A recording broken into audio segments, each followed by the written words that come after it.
ربنا آتنا في الدنيا حسنة وفي الآخرة حسنة وقنا عذاب النار۔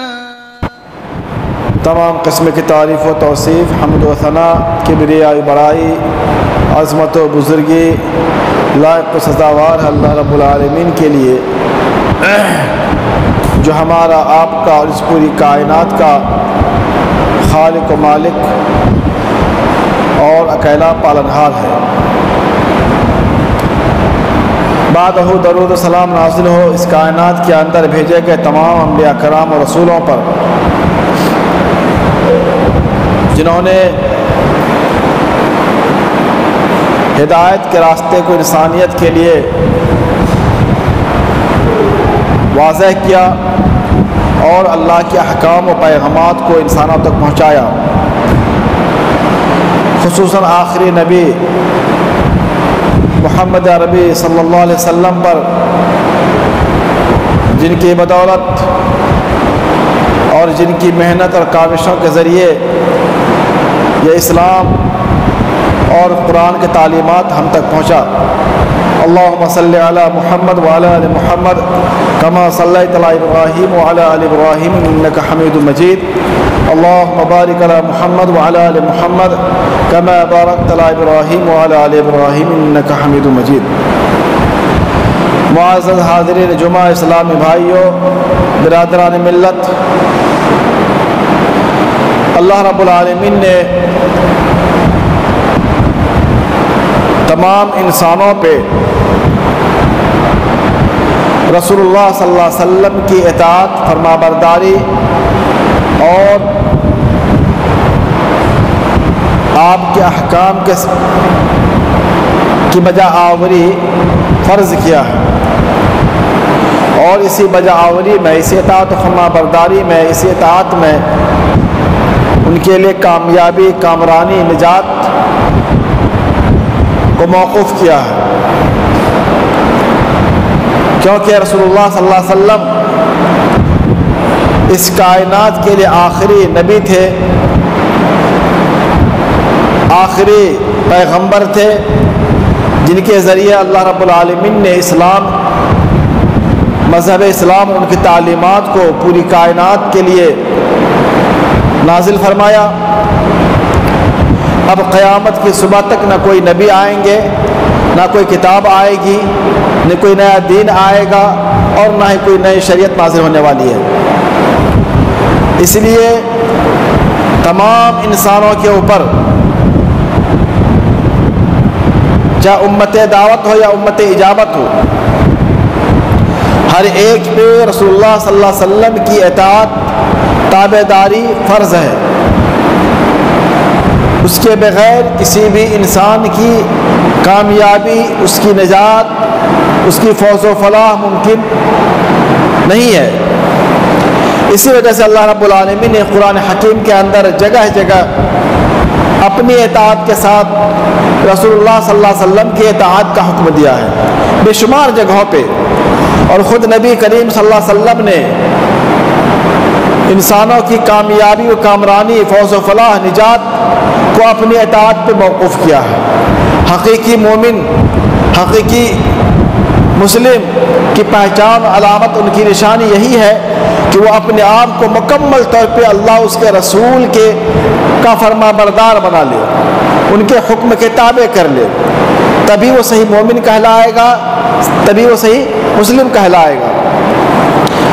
اسی طریقے سے اللہ رب العالمین نے قرآن حکیم کے اندر بے شمار مقامات پر رسول اللہ صلی اللہ علیہ وسلم کی نافرمانی سے مسلمانوں کو اور انسانوں کو روکا ہے۔ جہاں اللہ رب العالمین نے اطاعت کرنے پہ جنت کی خوشخبری سنائی ہے، فوز و فلاح کی خوشخبری سنائی ہے، کامیابی کامرانی کا مژدہ سنایا ہے، وہیں پہ دوسری جانب ان لوگوں کو خبردار کیا ہے، ان لوگوں کو چوکنا اور انتباہ دیا ہے اور ان لوگوں کے لیے جہنم کی وعید بتلائی ہے جو رسول اللہ صلی اللہ علیہ وسلم کی معصیت کے مرتکب ہوتے ہیں، جو رسول اللہ صلی اللہ علیہ وسلم کے احکام کی خلاف ورزی کرتے ہیں، جو رسول اللہ صلی اللہ علیہ وسلم کے حکم آ جانے کے بعد ان پہ دھیان نہیں دیتے ہیں اور شریعت اسلامیہ کو پس پشت ڈال دیتے ہیں۔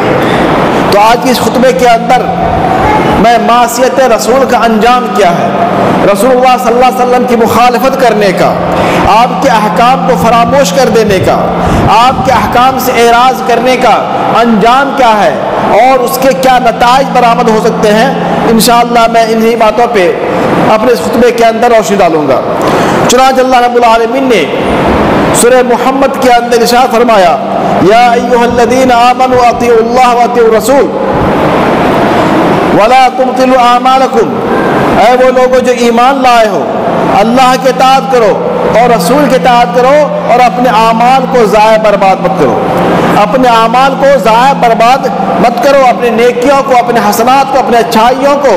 اور اپنے اعمال صالحہ کو ضائع ہونے مت دو۔ تو گویا کہ اس آیت کے اندر یہ بات واضح طور پہ بتلائی گئی ہے کہ جو انسان، جو مسلمان رسول اللہ صلی اللہ علیہ وسلم کی معصیت کو انجام دیتا ہے، آپ کی نافرمانی کرتا ہے، آپ کے احکام خلاف ورزی کرتا ہے، ایسے مسلمان کی نیکیاں کیا ہو جائیں گی؟ ضائع برباد ہو جائیں گی۔ ایسے مسلمان کی نیکیاں ضائع ہو جائیں گی، برباد ہو جائیں گی اور ان کی نیکی ان کے ذخیرہ اعمال میں جمع نہیں کیے جائیں گی، کیونکہ کسی بھی نیکی کی قبولیت کے لیے شرط یہ ہے کہ وہ نیکی رسول اللہ صلی اللہ علیہ وسلم کی تابع داری کے ساتھ کی جائے، رسول اللہ صلی اللہ علیہ وسلم کی اتباع کی جذبے کے ساتھ کیا جائے۔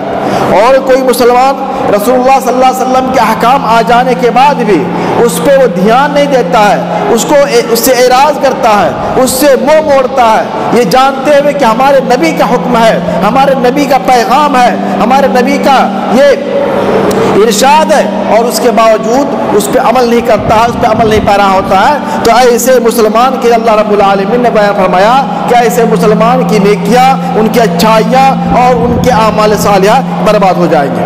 ایک دوسری آیت میں اللہ رب العالمین نے ارشاد فرمایا، یا ایھا الذین آمنوا لا ترفعوا اصواتکم فوق صوت النبی ولا تجہروا له بالقول کجہر بعضکم لبعض ان تحبط اعمالکم وانتم لا تشعرون، اے لوگو جو ایمان لائے ہو، تم اپنی آواز کو رسول اللہ صلی اللہ علیہ وسلم کی آواز سے بلند مت کرو۔ اے مومنو، تم اپنی آواز کو رسول اللہ صلی اللہ علیہ وسلم کی آواز سے بلند مت کرو، ولا تجہروا له بالقول کجہر بعضکم، اور تم رسول اللہ صلی اللہ علیہ وسلم سے اونچی آواز میں باتیں مت کرو جیسے تم آپس میں باتیں کیا کرتے ہو، کیوں کہ ان تحبط اعمالکم وانتم لا تشعرون، تمہارے اس عمل سے تمہارے اعمال برباد ہو جائیں گے، ضائع ہو جائیں گے، نیکیاں ختم ہو جائیں گی اور تمہیں پتہ بھی نہیں چلے گا، احساس بھی نہیں ہوگا۔ تو اس آیت کے اندر بھی اللہ رب العالمین نے مسلمانوں کو ادب سکھلایا ہے، مسلمانوں کو یہ تلقین کی ہے، مسلمانوں کو یہ سبق و درس دیا ہے کہ تم رسول اللہ صلی اللہ علیہ وسلم کے سامنے، آپ کے حکم کے سامنے اپنی آواز کو، اپنے باتوں کو بلند مت کرو۔ اگرچہ یہ آیت رسول اللہ صلی اللہ علیہ وسلم کے زمانے میں صحابہ کے لیے نازل ہوئی تھی، کوئی صحابہ ایسے تھے جو رسول اللہ صلی اللہ علیہ وسلم کے زمانے آپ کی مجلس میں اونچی آواز میں باتیں کیا کرتے تھے، کبھی کبھی ان کی آواز رسول اللہ صلی اللہ علیہ وسلم کی آواز سے بلند ہو جایا کرتی تھی، اور وہ اللہ نبی سے ایسے مخاطب ہوتے تھے جیسے آپس میں مخاطب ہوتے ہیں۔ تو رسول اللہ رب العالمین نے ان کے اس اعمال پہ نکیر فرمائی اور مسلمانوں کو، صحابہ کو تنبیہ کیا کہ اے مسلمانوں، جب تم اللہ کے نبی کی مجلس میں بیٹھا کیا کرو، بیٹھتے ہو، آپ کے سامنے جب تم آؤ تو رسول اللہ صلی اللہ علیہ وسلم کی آواز سے اپنی آواز کو بلند مت ہونے دو، پست آواز میں آپ سے بات کرو، آپ کے ادب کو ملحوظ رکھو، رسول اللہ صلی اللہ علیہ وسلم کی شان کا، عظمت کا اور آپ کے مقام مرتبہ کا تم ہمیشہ پاس و لحاظ رکھو۔ اور اگر تم ان چیزوں کو ملحوظ نہیں رکھو گے اور تم عام لوگوں کی طرح رسول اللہ صلی اللہ علیہ وسلم سے کیا گفتگو کرو گے، آپ کو مخاطب کرو گے، آپ کو خطاب کرو گے، آپ سے بات چیت کرو گے، تو تمہارا یہ انداز، تمہارا یہ گفتگو کا طریقہ اللہ کو پسند نہیں ہے، اور تمہارے اس عمل کی بنا پر اللہ تمہارے اعمال کو برباد کر دے گا، ضائع کر دے گا۔ ان تحبط اعمالکم، تمہارے اعمال برباد ہو جائیں گے، ضائع ہو جائیں گے، وانتم لا تشعرون، اور تم کو احساس بھی نہیں ہوگا، پتہ بھی نہیں چلے گا۔ تو میرے بھائی، یہ آیت اگرچہ صحابہ کرام کو آگاہ کرنے کے لیے، آپ کی مجلس میں بیٹھنے کے آداب سکھلانے کے لیے نازل ہوئی تھی، لیکن اس کا حکم قیامت تک باقی ہے کہ رسول اللہ صلی اللہ علیہ وسلم کے انتقال کے بعد بھی اگر اللہ کے نبی کے حکم آ جانے کے بعد، اللہ کے نبی کے پیغام آ جانے کے بعد، آپ کی حدیث آ جانے کے بعد، اور کوئی مسلمان اس حدیث کو صحیح طور پہ سنتا نہیں ہے، ان سے اعراض کرتا ہے، ان سے منہ موڑتا ہے، تو ایسے مسلمان کے بارے میں بھی وہی اعلان ہے کہ ان تحبط اعمالکم، کہ ان کے اعمال بھی برباد ہو جائیں گے، ضائع ہو جائیں گے۔ تو پہلا نقصان کیا ہے؟ معصیت رسول کا، رسول اللہ صلی اللہ علیہ وسلم کی نافرمانی کا، کہ مسلمانوں کے ایسے آدمی کے جو اللہ کے نبی کی احکام کی مخالفت کرتا ہے، ان کے اعمال برباد ہو جائیں گے، نیکیاں ضائع ہو جائیں گی، ختم ہو جائیں گی، ختم ہو جائیں گی۔ یہ پہلی چیز ہے، اعمال کی بربادی کا سبب ہے، یہ اعمال کے ضائع ہونے کا یہ سبب ہے۔ کیا؟ رسول اللہ صلی اللہ علیہ وسلم کی نافرمانی کرنا اور آپ کے حکم کی خلاف ورزی کرنا۔ دوسری چیز، اللہ کے نبی صلی اللہ علیہ وسلم کے حکم کی خلاف ورزی کرنا، یہ راہ راست سے بھٹکنا ہے، گمراہی کی علامت ہے، دین اسلام سے بھٹک جانا ہے، دور ہو جانا ہے۔ کیوں؟ خود اللہ رب العالمین نے ارشاد فرمایا وَمَا كَانَ لِمُؤْمِنٍ وَلَا مُؤْمِنَةٍ إِذَا قَضَى اللَّهُ وَرَسُولُهُ أَمْرًا أَن يَكُونَ لَهُمُ الْخِيَرَةُ، کہ کسی بھی مسلمان مرد اور عورت کے لیے یہ جائز نہیں ہے کہ جب اللہ اس کے رسول کا جب حکم آ جائے، اللہ اس کے رسول جب کوئی فیصلہ کر دیں، اس فیصلے میں کسی مسلمان مرد عورت کو اپنی رائے پیش کرنے کا اختیار نہیں ہے، اپنی منمانی کرنے کا اختیار نہیں ہے۔ اور پھر آگے اللہ نے فرمایا وَمَن يَعْصِ اللَّهَ وَرَسُولَهُ فَقَدْ ضَلَّ ضَلَالًا مُبِينًا، کہ جو شخص اللہ اس کے رسول کی نافرمانی کرے گا، اللہ اس کے رسول کے فیصلہ کے آ جانے کے بعد اپنا فیصلہ اس میں گھسیڑے گا، اپنا فیصلہ اس میں ڈالے گا، اپنی رائے کا استعمال کرے گا، اپنی عقل کا استعمال کرے گا، اللہ فرماتا فَقَدْ ضَلَّ ضَلَالًا مُبِينًا، ایسا انسان، ایسا بندہ سیدھے راستے سے بھٹک گیا ہے، وہ راہ راست سے بھٹک جائے گا، گمراہ ہو جائے گا، اور صراط مستقیم سے دور چلا جائے گا۔ یہ اللہ کا اعلان ہے کہ جب اللہ کا حکم آ جائے، اللہ اس کے رسول کسی بارے میں فیصلہ کر دے کہ معاملہ ایسا ہونا چاہیے، پھر ایک مسلمان صاحب ایمان اس فیصلے کو جاننے اور سمجھنے کے باوجود اس کو مانتا نہیں ہے، میرے بھائی، اس کو مانتا نہیں ہے، اس فیصلے کو قبول نہیں کرتا ہے، اور اس فیصلے کو نظر انداز کر کے اپنا فیصلہ اس میں رکھتا ہے، اپنے فیصلے کو، اپنی رائے کو اس میں مقدم کرتا ہے، تو اللہ فرماتا ہے کہ ایسا بندہ، ایسا مسلمان، ایسا انسان اللہ کی نگاہ میں، اللہ کے رسول کی نگاہ میں وہ راہ راست سے بھٹکا ہوا ہے، گمراہ انسان ہے، گمراہ انسان ہے۔ یہی نہیں بلکہ اللہ تعالیٰ نے ایسے انسان کو تو مومن ماننے ہی سے انکار کر دیا ہے، جو اللہ کے رسول کا فیصلہ آ جانے کے بعد،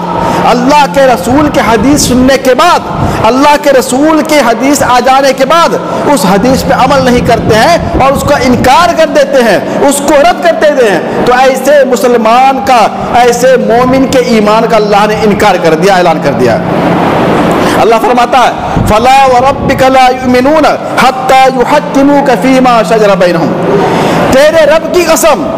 اللہ یہ پہ قسم کھا رہا ہے، اپنی قسم کھا رہا ہے، اے نبی تیرے رب کی قسم، لا یؤمنون، وہ لوگ مومن نہیں ہو سکتے ہیں، وہ لوگ مومن ہے ہی نہیں، حتی یحکموک فیما شجر بینہم، یہاں تک کہ وہ لوگ اپنے اختلاف میں، اپنے اختلافی مسائل میں آپ کو حکم مان لیں، فیصل مان لیں، جج مان لیں، فیما شجر بینہم، ان کے درمیان جو اختلاف ہوا ہے، ان کے درمیان جو تنازع پیدا ہوا ہے دین کے معاملے میں، معاملات کے معاملے میں، شریعت کے معاملے میں، اور آپ کا فیصلہ آ جانے کے بعد پھر اس کو وہ مانتے نہیں ہیں، تو اللہ فرماتا ہے کہ ایسا انسان اللہ کی نگاہ میں مومن ہی نہیں ہے، ایمان والا ہی نہیں ہے۔ پھر اللہ فرماتا ہے ثم لا يجدوا في انفسهم حرجا مما قضيت، کہ پھر وہ اپنے دل میں آپ کے فیصلہ کردہ حکم پہ اپنے دل میں کوئی تنگی محسوس نہ کریں، کوئی حرج محسوس نہ کریں، وَيُسَلِّمُوا تَسْلِيمًا، اور آپ کو مکمل طور پہ آپ اپنا کیا ہے فیصل تسلیم کر لیں، آپ کی رائے کو، آپ کے فیصلے کو دل سے قبول کر لیں۔ اور جو مسلمان ایسا نہیں کرے گا، اللہ فرماتا ہے لا یؤمنون، وہ مومن نہیں ہے، وہ مومن نہیں ہے۔ تو اللہ کے رسول جناب محمد رسول اللہ صلی اللہ علیہ وسلم کی نافرمانی کرنے کا ایک بھیانک انجام کیا ہے، ایک بڑا خطرناک نتیجہ کیا ہے کہ اللہ نے ایسے مومن کے ایمان کا انکار کر دیا ہے، ایسے شخص کو مسلمان ماننے سے اللہ نے انکار کر دیا ہے، اعلان کر دیا ہے کہ جو رسول اللہ صلی اللہ علیہ وسلم نے کسی مسئلے میں فیصلہ کر دیں، اپنا حکم سنا دیں، پھر اگلا فریق اس فیصلے کو نہ مانے، اس فیصلے کو نہ مانے، تو اللہ فرماتا ہے وہ مومن نہیں ہے، مومن نہیں ہے۔ بلکہ مومن کی پہچان کیا ہے کہ جب رسول اللہ صلی اللہ علیہ وسلم کوئی فیصلہ آ جائے تو مکمل طور پہ دل و جان سے اس فیصلے کو قبول کر لے، اور اپنے دل میں اس فیصلے کے تئیں کوئی تنگی محسوس نہ کرے، کوئی حرج محسوس نہ کرے کہ رسول اللہ صلی اللہ علیہ وسلم کا یہ فیصلہ ہمارے خلاف ہے، ہمارے مرضی کے خلاف ہے، یا اس فیصلے کے اندر کوئی اور پہلو اس میں شامل ہے، اپنے دل میں کوئی تنگی محسوس نہ کرے، یہ پکے مومن کی علامت ہے اور سچے مسلم کی علامت ہے۔ تو میرے بھائی اس آیت میں اللہ رب العالمین نے بالکل اعلان کر دیا ہے ایسے مسلمان کے لیے جو اللہ اس کے رسول کے حکم کو کیا ہے سر آنکھوں پہ رکھتے ہیں اور ان کا انکار نہیں کرتے ہیں، اس میں شک نہیں کرتے ہیں، دل میں تنگی محسوس نہیں کرتے ہیں، دل میں کوئی حرج محسوس نہیں کرتے ہیں، اللہ فرماتا ہے یہ پکے مسلمان ہیں، پکے مومن ہیں۔ تو یہ معصیت رسول کا ایک دوسرا بیان کیا ہے کہ ایسا کرنے سے آدمی دائرہ ایمان سے بھی نکل جائے گا۔ جو نبی کی حدیث کو نہ مانے، نبی کے حکم کو نہ مانے، وہ اسلام ہی سے نکل جائے گا، ایمان ہی سے نکل جائے گا۔ اور اسی طریقے سے میرے بھائی ایسا شخص جو اللہ کے رسول جب کسی کوئی کام کرنے کا حکم دیں اور وہ اس کام کا انکار کر دے، تو ایسے آدمی کے بارے میں بھی اللہ تعالیٰ ایسے آدمی کو دنیا کے اندر ہی سزا دے دیتا ہے، دنیا کے اندر بھی اسے ذلیل رسوا کر دیتا ہے۔ ایک مشہور حدیث ہے، صحیح بخاری کی روایت ہے، سلمہ بن اکوع رضی اللہ تعالیٰ عنہ راوی ہیں، آپ فرماتے ہیں ان رجلا اکل عند رسول اللہ صلی اللہ علیہ وسلم، کہ ایک آدمی تھا جو اللہ نبی کے پاس بیٹھ کے کھانا کھا رہا تھا، اللہ نبی بھی تشریف فرما تھے، وہ آدمی بیٹھا ہوا تھا، کھانا شروع ہوا، فَأَكَلَ بِشِمَالِهِ، اس نے بائیں ہاتھ سے کھانا شروع کر دیا، بائیں ہاتھ سے کھانا شروع کر دیا۔ رسول اللہ صلی اللہ علیہ وسلم جب اسے دیکھا تو آپ نے فرمایا کُلْ بِيَمِينِكَ، اے شخص، اے بندہ، دائیں ہاتھ سے کھانا کھا، بائیں ہاتھ سے کھانا نہ کھا، یہ کھانے کے آداب کے خلاف ہے، اسلام کی تعلیمات کے خلاف ہے۔ تو اس شخص نے بجائے یہ کہ رسول اللہ صلی اللہ علیہ وسلم کے اس حکم کو مانتا، اس کو تسلیم کرتا، اسے تکبر میں، گھمنڈ میں آ کے کہا لا استطیع، کہ میں دائیں ہاتھ سے کھانا نہیں کھا سکتا، نہیں کھا سکتا۔ انہوں نے اللہ کے نبی کے حکم کی، آپ کے سبق کو، آپ کے پیغام کو کیا ہے نظر انداز کر دیا اور تکبر سے ان کا انکار کر دیا، اس کو نہیں تسلیم کیا۔ تو اللہ کے نبی جناب محمد صلی اللہ علیہ وسلم نے فرمایا لا استطعت، کہ اللہ کرے تو طاقت نہ رکھ سکے، اللہ کرے تو طاقت نہ رکھ سکے۔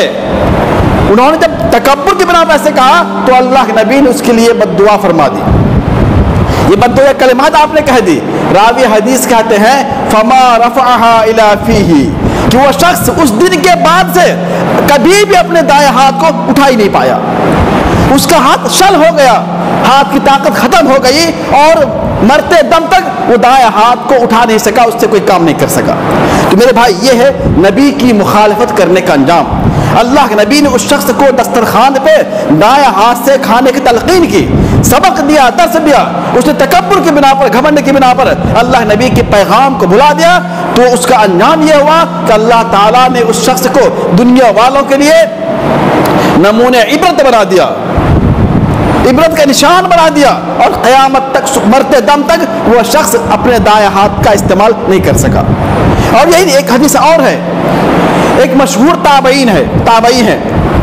سعید ابن مسیب، جن کو کہا جاتا ہے سید التابعین، تمام تابعین کے سردار، بہت بڑے محدث امام فقیہ ہیں۔ وہ بیان کرتے ہیں اپنے دادا کے بارے میں کہ جب میرے دادا اللہ کے نبی کے پاس اسلام قبول کرنے تشریف لائے تو آپ نے پوچھا تمہارا نام کیا ہے؟ اس آدمی نے کہا میرا نام حزن ہے۔ حزن عربی میں حزن کا معنی ہے غم، تکلیف، پریشانی، رنجیدگی۔ تو اللہ کے نبی نے کہا یہ معنی صحیح نہیں ہے، تم اپنا نام رکھ لو سہل، رکھ لو اپنا نام، کیا رکھ لو؟ سہل رکھ لو، آسانی کے معنی میں۔ تو اس شخص نے کہا کہ اللہ نبی چھوڑ دیجئے، میرا یہ نام میرے باپ دادا نے رکھا ہے، رہنے دیجیے اسی نام کو۔ انہوں نے اللہ نبی کے اس مشورے کو قبول نہیں کیا اور اپنا نام نہیں بدلا۔ ان کے پوتے ہیں سعید ابن مسیب، وہ فرماتے ہیں کہ میرے دادا کی اللہ کے نبی کے حکم کی نہ ماننے کی بنا پر میرے خاندان میں تبھی سے پریشانی برقرار ہے اور یہ پریشانی مصیبت سلسلہ لگاتار جاری ہے۔ تو یہ اللہ کے نبی کی نافرمانی کرنے کا انجام دنیا کے اندر بھی اللہ دکھاتا ہے اور اس انسان کو بھگتنا پڑتا ہے میرے بھائی۔ اور اسی طریقے سے اللہ کے نبی جناب محمد رسول اللہ صلی اللہ علیہ وسلم کی نافرمانی کا انجام دنیا کے اندر بھی آپ کو بھگتنا ہوگا، پریشانی کی شکل میں، مصیبت کی شکل میں، تکلیف کی شکل میں اور عذاب الہی کی شکل میں۔ اللہ فرماتا ہے فَلْيَحْذَرِ الَّذِينَ يُخَالِفُونَ عَنْ أَمْرِهِ أَن تُصِيبَهُمْ فِتْنَةٌ أَوْ يُصِيبَهُمْ عَذَابٌ أَلِيمٌ۔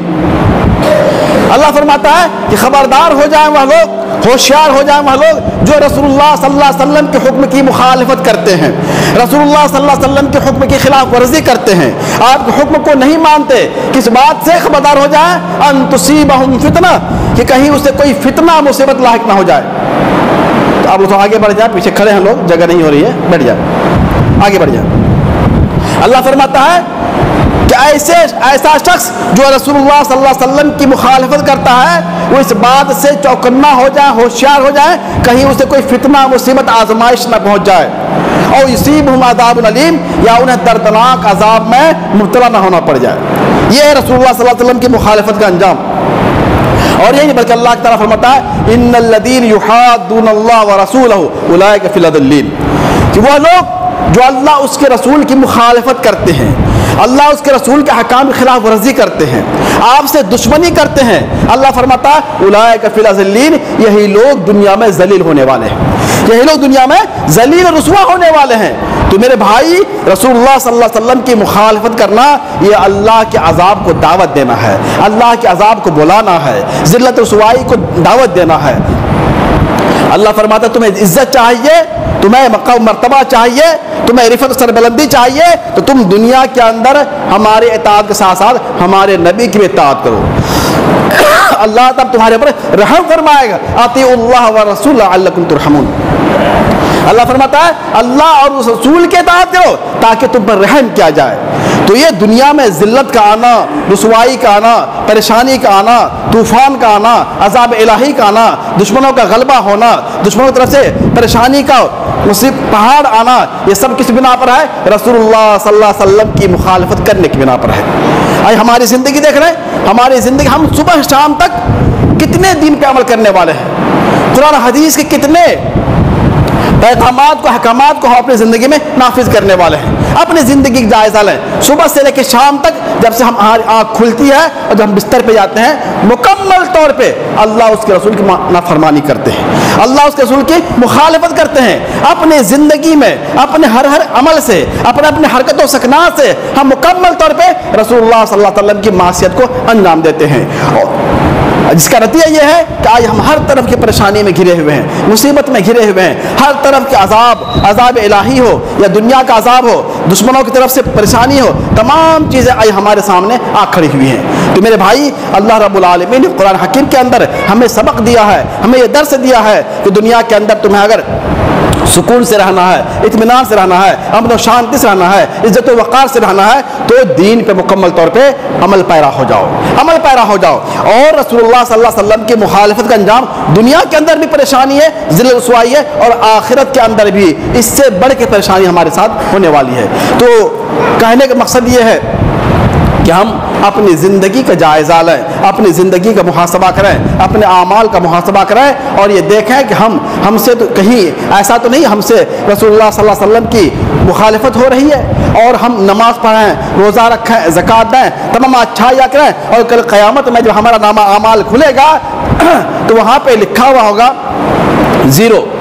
صفر لکھا ہوا ہوگا، کیونکہ اللہ نے فرما دیا ہے کہ رسول اللہ صلی اللہ علیہ وسلم کی مخالفت کرنے کے ساتھ ساتھ تمہاری کوئی نیکی قبول نہیں ہوگی، تمام نیکیاں ضائع برباد ہو جائیں گی۔ تو میرے بھائی،